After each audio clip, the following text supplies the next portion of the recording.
Bakelite, ça s'est créé fin 2006.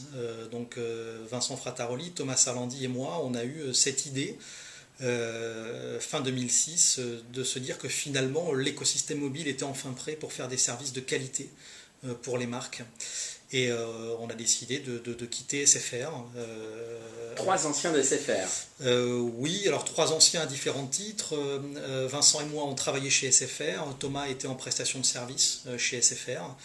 Et voilà, on a décidé de se lancer dans l'aventure du mobile, sortir du monde opérateur et proposer enfin du mobile de qualité aux marques parce que l'écosystème, ça y est, était prêt et on était capable de faire du M-commerce, du M-paiement, enfin de se lancer dans toutes ces aventures.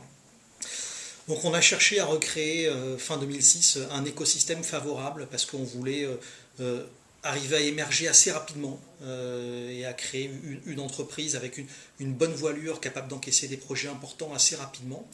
Donc on s'est associé à deux autres sociétés. Donc la première c'est SFR via son fonds d'investissement SFR Développement et la deuxième Full Six, société de marketing interactive qui est rentrée dans le capital très rapidement après la création, dans les tout premiers mois. Et donc aujourd'hui, Bakelite, c'est 51% détenu par les fondateurs, 24% par Full Six et 25% par SFR Développement. Alors Bakelite, c'est Vincent qui a trouvé ce nom-là, qui nous l'a proposé, et ça sonnait bien, on a aimé, on a trouvé que c'est un nom qu'on n'oubliait pas, et alors on a cherché quelle signification on allait pouvoir lui donner. Alors, la Bakelite, la matière plastique, donc on s'est raccroché un petit peu à ce symbole. Mais c'est voilà, une personne qui lance un nom, qui dit qu'est-ce que vous en pensez, et les deux autres qui disent ah ça sonne bien, on s'identifie bien, ok allez on prend ça. Une très belle croissance avec des gains de projet très rapides, notamment pour voyagesncf.com, un très beau succès et qui en a amené beaucoup d'autres. Et donc une croissance sur les sites mobiles, puis les applications, l'iPhone est arrivé, gros boost. Tu peux parler au niveau des chiffres de voyage SNCF Mobile, là, en l'espace de quelques années, la progression du chiffre d'affaires? Oh bah énorme, énorme. Au début, tout début 2007, c'était même pas significatif, hein, ça représentait rien, c'était quelques milliers d'euros. Aujourd'hui, Voyage SNCF annonce plus de 30 millions d'euros de chiffre d'affaires sur le mobile. Donc c'est incroyable, c'est vraiment le démarrage. Aujourd'hui, on sait que les marchands arrivent à faire des chiffres d'affaires significatifs en millions d'euros sur le mobile.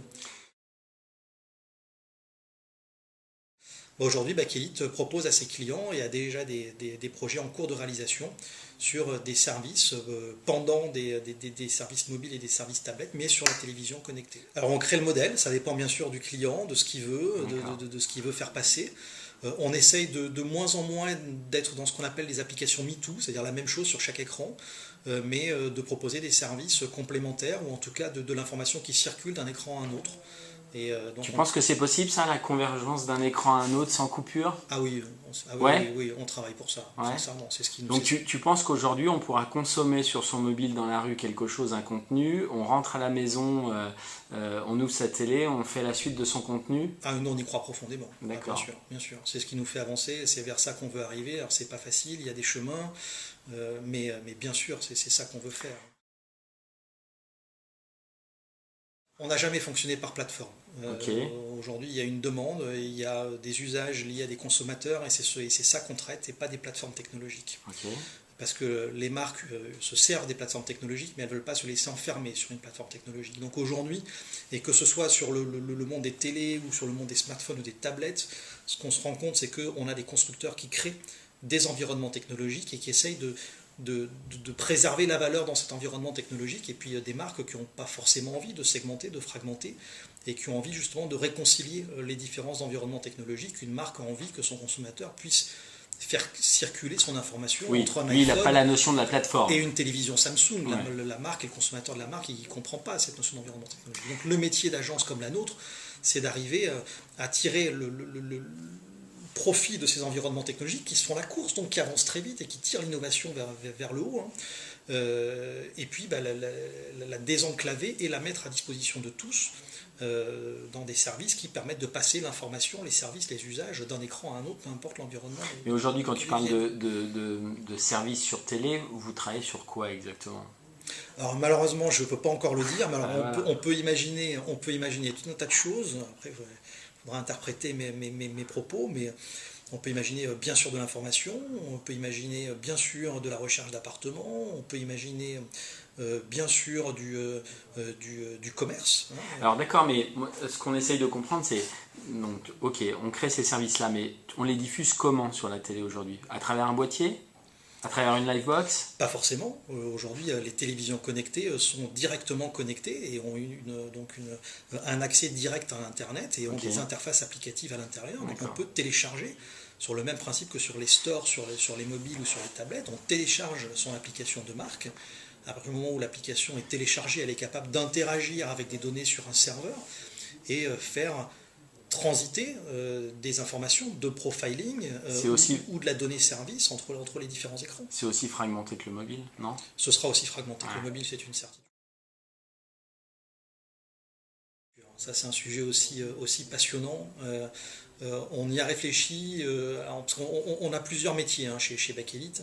On a des spécialistes de l'ergonomie, on a des designers d'interface mobile, on a des gens qui réfléchissent au fonctionnel des services, des applications, des sites, on a des développeurs.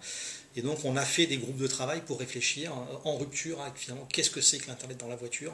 Est-ce que c'est simplement un écran que peut voir le conducteur? Est-ce que non, au contraire, c'est des écrans qui communiquent entre eux avec le conducteur qui peut tous les piloter, choisir, interdire, et donc de l'information qui circule entre tous ces écrans.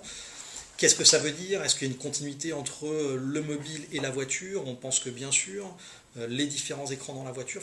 Comment tout ça finalement s'orchestre, s'organise et à quelles informations j'ai le droit, à quel moment, en fonction de la vitesse de la voiture par exemple, aussi, pour ne pas déranger le conducteur. Tout est possible. Donc tout est possible. On est dans une approche cloud computing, c'est-à-dire que globalement, j'ai quelque part stocké sur Internet des données et de plus en plus des traitements, des services, et que après, c'est la capacité de chaque écran d'aller puiser ce qu'il a allé à puiser dans le cloud en termes de services, en termes de données, en termes de profiling, et que finalement les services de demain, on va les créer comme ça. Donc ça s'applique à la voiture, mais ça s'applique à l'avion, ça s'applique à la maison, ça s'applique à l'ensemble des environnements, puisque on perd la notion d'emplacement pour les données et d'emplacement pour les services. Sébastien, dernière question. Bon, on ne va pas parler de l'avenir de Bakelite parce qu'il est florissant. Vous êtes combien de personnes là au jour d'aujourd'hui? Aujourd'hui, on frôle les 60 personnes, on doit être à 56, on sera 58 à la fin de l'année. Donc ça va très vite, on sera très proche de 90 collaborateurs fin 2011. Donc on est sur des perspectives qui sont globalement une croissance qui est la croissance du monde du mobile en France et en Europe, qui est une croissance à deux chiffres, entre 40 et 50%, et d'année en année on la suit, puisqu'on fait nous-mêmes des croissances de 40 à 50% tous les ans. Sébastien, merci. On va poursuivre les conversations avec d'autres collaborateurs. Merci Christophe.